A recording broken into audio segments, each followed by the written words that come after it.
Hey guys, so I made a video on leadership and INFJs not long ago, right? And I thought I would offer some further thoughts on this question. The idea that I was pushing, which I'm quite sure is correct or largely correct based on my observation and reflections, is that unless the INFJ has confidence in the depth and rightness of their vision, that is to say, ultimately of what's constituted by their NI worldview, they're not going to be comfortable leading people. Now, this is an observation, and I offered a bit of an analysis previously, but I want to go into a bit more detail because it's interesting in itself to ask ourselves, why is it the case that INFJs can't really lead until and unless they are confident in the full development and rightness of their vision. I think you can look at it at a situation like this. To lead, you need to have, at some level, you need to have a way of managing people according to impersonal criteria, right? The really good function for doing this is FE. Another really good function for doing this is TE. Those two functions have different styles, but they do help in organizing and leading a team and managing a team according to impersonal criteria. There's nothing really personal about FE or about TE, and they're executive functions in that way.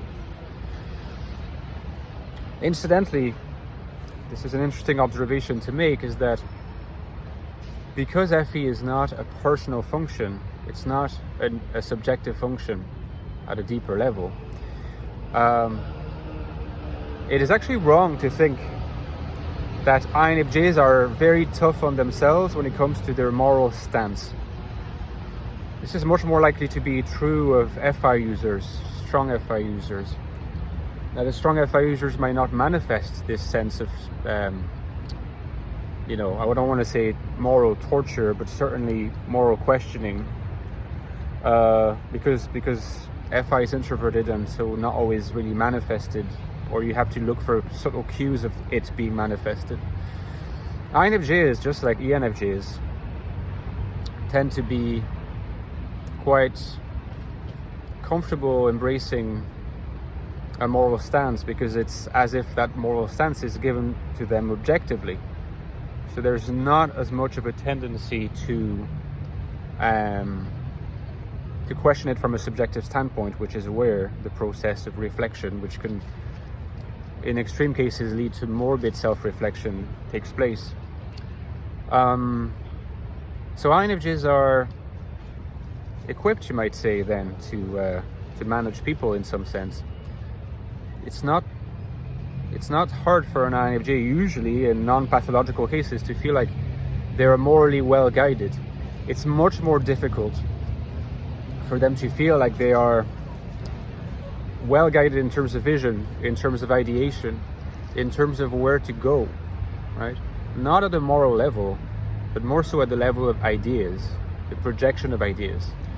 And that has to do with the way NI works, and that has to do with the fact that NI is a subjective function, so of course leads to self-reflection, but it's also a somewhat amorphous, holistic, but also amorphous and dense function to grapple with. It doesn't have the inherent striving for internal consistency and order, say, that TI has, or indeed FI has at the level of emotion. It also doesn't have the tendency to translate the structure of the external world, into an internal correlate for functioning, which is something that SI does. So SI is able to, although SI has quite a bit in common with NI, more in common than people think, it is actually kind of more hooked to external reality in an indirect way. It is isomorphic to external reality in a more direct way. Even though it is essentially an internal system, it tends to strive to be, like I said, I think the good word to use here is hooked in some way isomorphically to external reality. That relationship of isomorphism, it's much more loose, metaphorical, symbolical, and less of a given in the case of NI. So for this reason, if you like, the extent to which an INFJ is going to grapple with self-questioning and self-doubt and possible mortification in some cases is going to have a lot less to do with ethical questions and much more to do with questions of vision and whether they are willing to make the leap.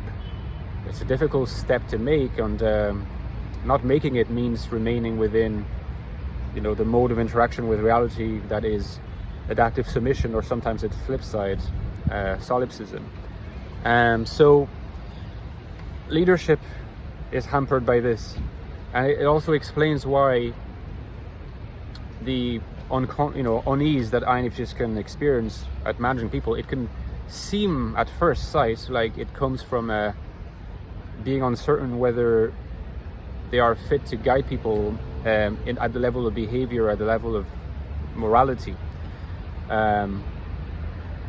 It's not really a question of character, it really is a question of vision.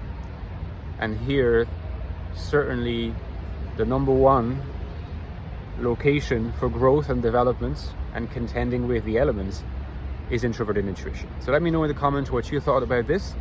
Give me a like if you enjoyed it. Don't forget, I've written 2 books on the INFJ personality if you want to go deeper into these topics, much deeper.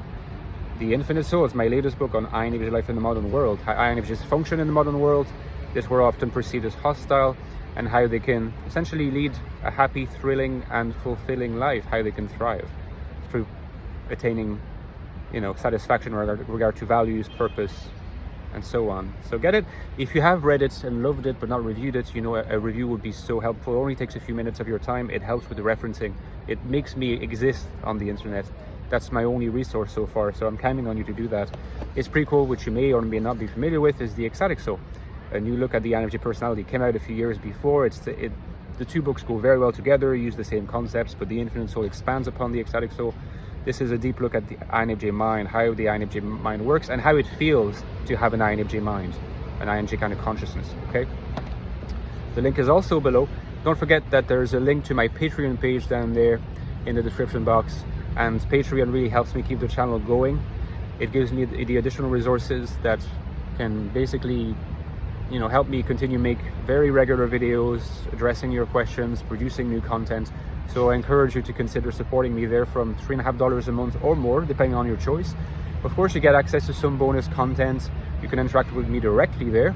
There's a growing community, and all very nice. So please consider it, and I'll talk to you next time. Bye-bye.